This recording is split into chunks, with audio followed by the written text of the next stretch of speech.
All right, my name is Noah, and this is my project for UB Hacking.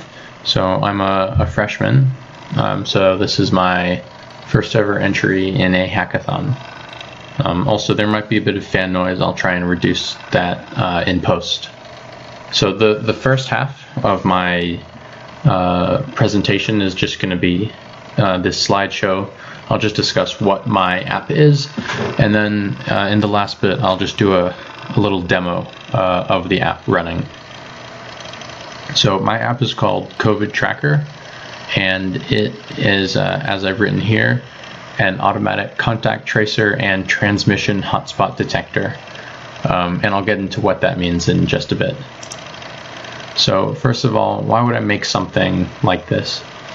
Well, it's obvious because COVID rates are continuing to rise in the United States, and manual contact tracing, while effective, only does so much to reduce spread and create awareness about for people who might be infected. So what does the app do? So it shows transmission hotspots nearby the user on the map.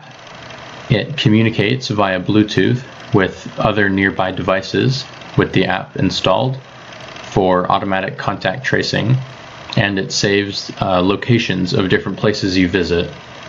And it uses all of these things to figure out who you might have been near and what places you might have been able to contract COVID. So how does it work?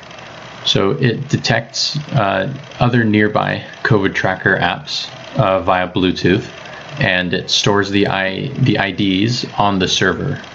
And it also stores visited locations you visited, and then on the server it creates sort of hotspots based off confirmed cases where there has been common traffic amongst different users with the app. So this way, through connecting with other phones, if you end up with COVID, you could publish through the app that you've contracted COVID, and then it would alert other users that this has happened. Or if, say, a lot of people go to Wegmans, but at different times, but have all gotten COVID, then it could still identify Wegmans as a possible transmission location, high-risk transmission location, for other reasons, such as, maybe it's the employees there that are spreading it. And the future of this app would be to improve memory efficiency on the server, to further test the Bluetooth features, which I couldn't test fully because I only have one phone, to implement better user identification, such as with different kinds of ID, and address searching, which you'll see in a moment isn't part of this, but it would allow you to search for specific locations to see if there's a hotspot there. Alright, so now on to the demonstration. So I'm just streaming this from my phone to my computer to record it. So the aspect ratio of the app is a little squashed. That's why it's so narrow. On the phone it looks a lot wider. So anyway, the way you set up the app is you open it up and you just create an account with an email. So I'll just put in my Buffalo email and hit create account. And that's all it takes. It automatically submits it to the server, as you can see here. And so here we have the app. So what it does is it shows your location. This is the University of Buffalo, and it has a heat map of different areas where people might have been spreading COVID.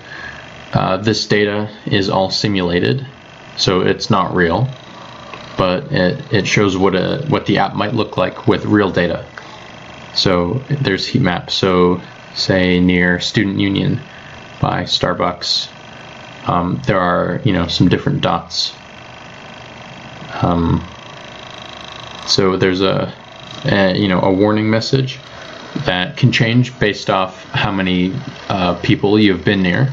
So right now, because it thinks I've been near quite a lot, it says, it's red and that I should get tested.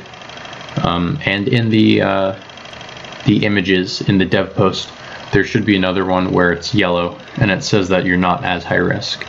And there's also a learn more button, which just takes you from here to the CDC website about COVID, where there's like proper information about what the symptoms are and how you can get tested. I can't really show through the demonstration how Bluetooth or more geolocation stuff works, but